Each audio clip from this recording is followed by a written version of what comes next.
Lives of the Most Eminent Painters, Sculptors, and Architects by Giorgio Vasari. Life of Pietro Cavallini, painter of Rome.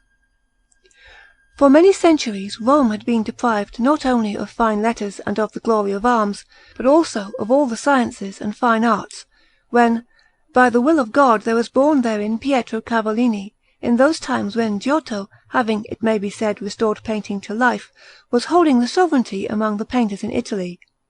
He then, having been a disciple of Giotto and having worked with Giotto himself on the Navicella in mosaic in San Pietro, was the first who, after him, gave light to that art, and he began to show that he had been no unworthy disciple of so great a master when he painted, over the door of the sacristy of the Araceli, some scenes that are to-day eaten away by time,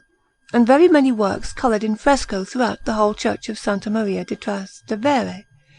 Afterwards, working in mosaic on the principal chapel and on the façade of the church, he showed in the beginning of such a work, without the help of Giotto, that he was no less able in the execution and bringing to completion of mosaics than he was in painting.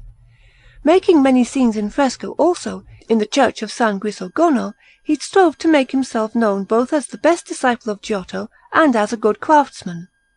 In like manner, also in Trastevere, he painted almost the whole Church of Santa Cecilia with his own hand, and many works in the Church of San Francesco a presso Ripa. He then made the façade of mosaic in San Paolo without Rome, and many stories of the Old Testament for the central nave. And painting some works in fresco in the chapter house of the first cloister, he put therein so great diligence that he gained thereby from men of judgment the name of being a most excellent master, and was therefore so much favoured by the prelates that they commissioned him to do the inner wall of San Pietro, between the windows. Between these he made the 4 Evangelists, wrought very well in fresco, of extraordinary size in comparison with the figures that at that time were customary, with a St. Peter and a St. Paul, and a good number of figures in a ship, wherein, the Greek manner pleasing him much, he blended it ever with that of Giotto, and since he delighted to give relief to his figures, it is recognized that he used thereunto the greatest efforts that can be imagined by man.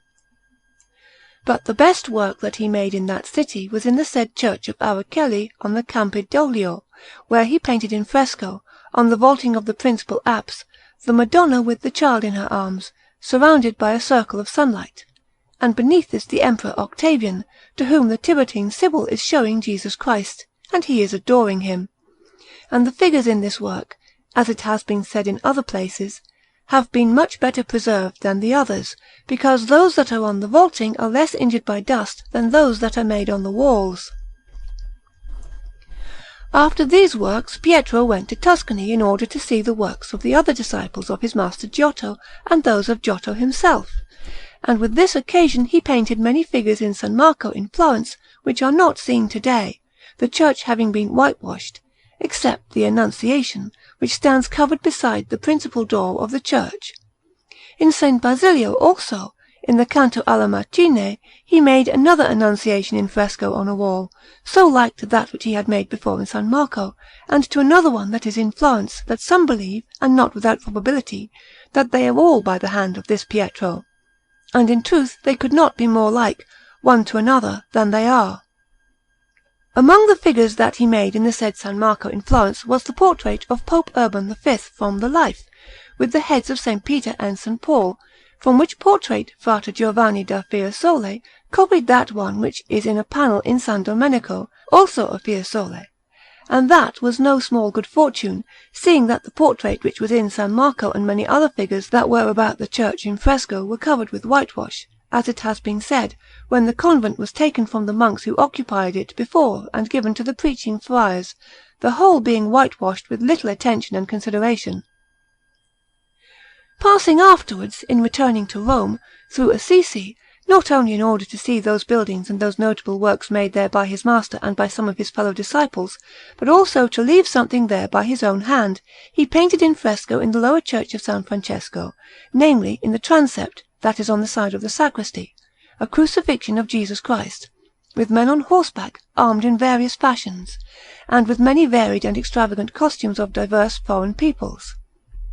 In the air he made some angels, who, poised on their wings in diverse attitudes, are in a storm of weeping, and some pressing their hands to their breasts, others wringing them, and others beating the palms. They are showing that they feel the greatest grief at the death of the Son of God, and all, from the middle backwards, or rather from the middle downwards, melt away into air.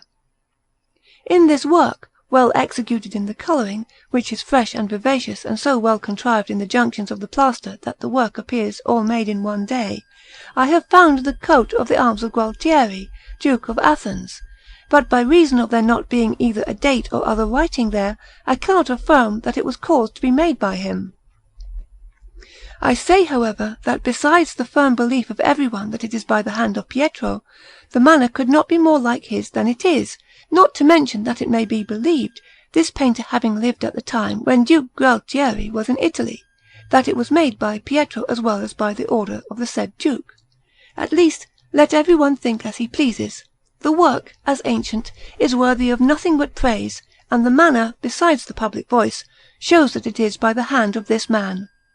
In the Church of Santa Maria at Orvieto, wherein is the most holy relic of the Corporal, the same Pietro wrought in fresco certain stories of Jesus Christ and of the Host, with much diligence, and this he did, so it is said, for Messer Benedetto, son of Messer Buonconte Monaldeschi, and lord at that time, or rather tyrant, of that city. Some likewise affirm that Pietro made some sculptures, and that they were very successful, because he had genius for whatever he set himself to do, and that he made the crucifix that is in the great Church of San Paolo without Rome, which crucifix, as it is said and may be believed, is the one that spoke to Santa Brigida in the year 1370. By the hand of the same man were some other works in that manner, which were thrown to the ground when the old Church of San Pietro was pulled down in order to build the new. Pietro was very diligent in all his works, and sought with every effort to gain honour and to acquire fame in the art. He was not only a good Christian, but most devout, and very much the friend of the poor, and he was beloved by reason of his excellence, not only in his native city of Rome, but by all those who had knowledge of him or of his works. And finally, he devoted himself at the end of his old age to religion, leading an exemplary life, with so much zeal that he was almost held a saint. Wherefore there is no reason to marvel not only that the said crucifix by his hand spoke to the saint, as it has been said, but also that innumerable miracles have been and still are wrought by a certain Madonna by his hand, which I do not intend to call his best, although it is very famous in all Italy, and although I know very certainly and surely by the manner of the painting that it is by the hand of Pietro, whose most praiseworthy life and piety towards God were worthy to be imitated by all men. Nor let any one believe, for the reason that it is scarcely possible, and that experience continually shows this to us, that it is possible to attain to honourable rank without the fear and grace of God and without goodness of life. A disciple of Pietro Cavallini was Giovanni da Pistoia, who made some works of no great importance in his native city. Finally, at the age of 85, he died in Rome of a colic caught while working in fresco, by reason of the damp and of standing continually at this exercise. His pictures date about the year 1364, and he was honourably buried in San Paolo without Rome, with this epitaph: Quantum Romani Petrus decus additit urbi pictura, tantum dat decus ipse polo. His portrait has never been found, for all the diligence that has been used, it is therefore not included.